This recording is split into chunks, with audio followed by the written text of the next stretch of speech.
Bismillahirrahmanirrahim. Assalamualaikum warahmatullahi wabarakatuh.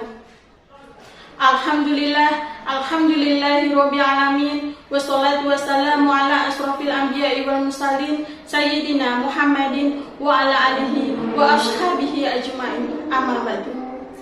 Pertama-tama dan yang paling utama, marilah kita panjatkan puja dan puji syukur kehadirat Allah Subhanahu wa taala yang mana kita masih diberikan kenikmatan dan kesehatan untuk menjalankan puasa Ramadan 1442 Hijriah.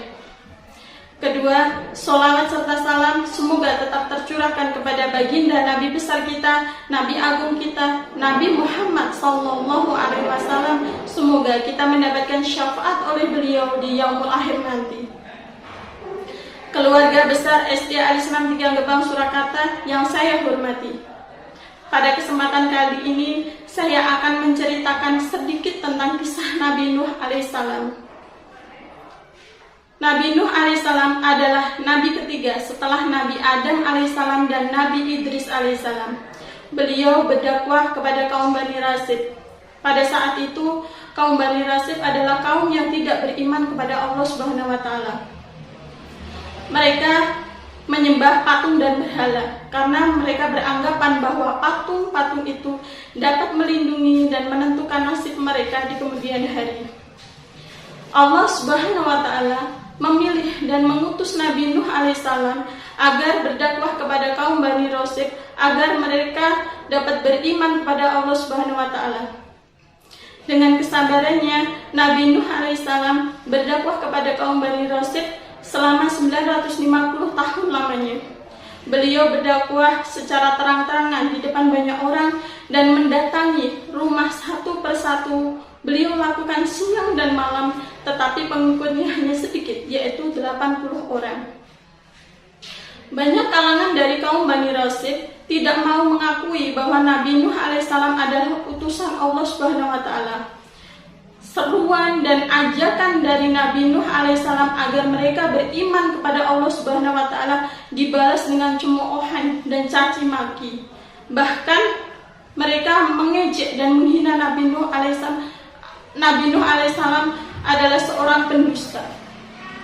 Nabi Nuh alaihissalam tetap bersabar dan teguh terhadap pendiriannya walaupun dalam berdakwah banyak sekali penolakan. Beliau bertawakal dan menyerahkan sepenuhnya kepada Allah Subhanahu wa taala tentang nasib Bani Rasib.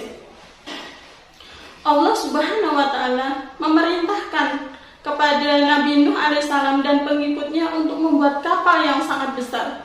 Kapal itulah yang akan menyelamatkan Nabi Nuh alaihissalam dari banjir bandang yang akan segera datang.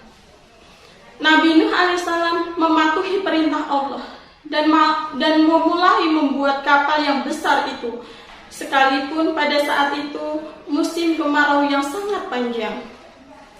Melihat Nabi Nuh alaihissalam membuat kapal yang sangat besar, kaum Bani Rasib semakin mengejek. Ejekan mereka semakin menjadi-jadi.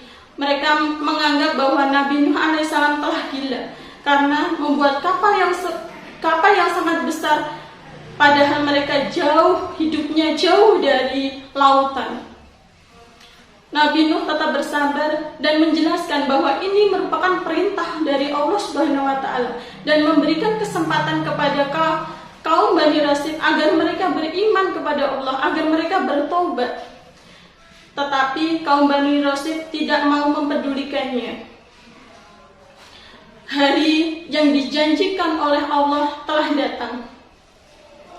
Ketika saat itu Nabi Nuh telah menyelesaikan kapal yang sangat besar,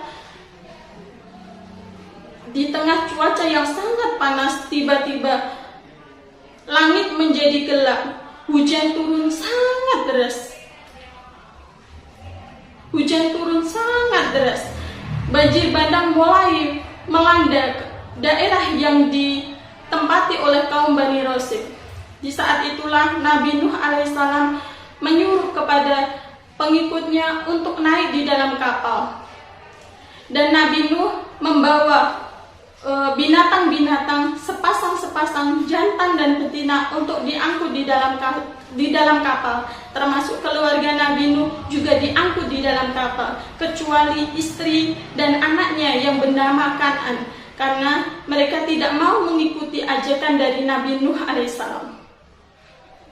Akhirnya Nabi Nuh dan pengikutnya yang masuk di dalam kapal tadi selamat dari banjir bandang.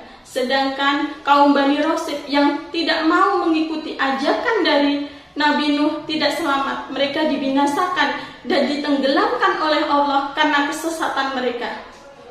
Demikian tadi yang dapat saya sampaikan. Kurang lebihnya saya mohon maaf. Wassalamualaikum warahmatullahi wabarakatuh.